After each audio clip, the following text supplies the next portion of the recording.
Alors dans cette vidéo maintenant on va regarder la maille envers. Donc la maille envers pose normalement beaucoup plus de difficultés parce que le mouvement est un peu moins logique que la maille en droit. Donc moi par exemple au début quand j'ai commencé à faire des mailles envers, je faisais toutes mes mailles torse parce que, allez savoir pourquoi, le principe de la maille torse était plus logique pour moi.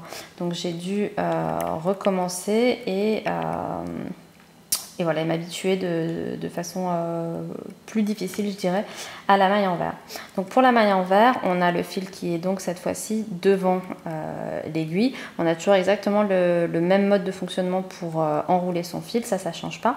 Et donc là, l'aiguille droite va aller chercher le fil qui est sur le dessus. Et donc là, c'est un peu plus compliqué et du coup, la main gauche doit accompagner le mouvement pour permettre de mettre le fil dans une position qui va permettre à l'aiguille droite d'aller le chercher. Donc pour ce faire, on passe l'aiguille et on va, en fait, moi, l'index va accompagner le mouvement pour permettre de passer le fil sur le devant et aider l'aiguille à aller chercher. Donc en fait, mon aiguille passe, elle commence à attraper le fil et la main gauche va passer devant, l'index gauche passe devant pour lui permettre de plus facilement l'enrouler. Donc j'essaie de vous montrer lentement comment je fais.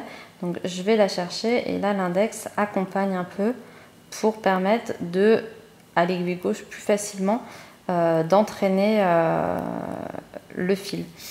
Donc ça c'est un mouvement qui est un peu plus ardu à maîtriser, mais au bout d'un moment ça vient aussi.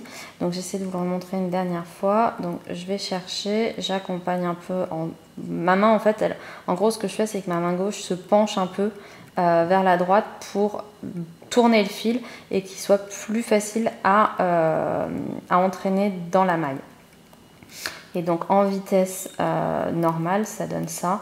Donc c'est pareil, moi c'est vrai que maintenant j'ai pas une préférence, j'ai pas vraiment de problème à gérer des rangs envers parce qu'ils vont un peu moins vite que les rangs en droit, mais ça va quand même assez rapidement avec la méthode continentale.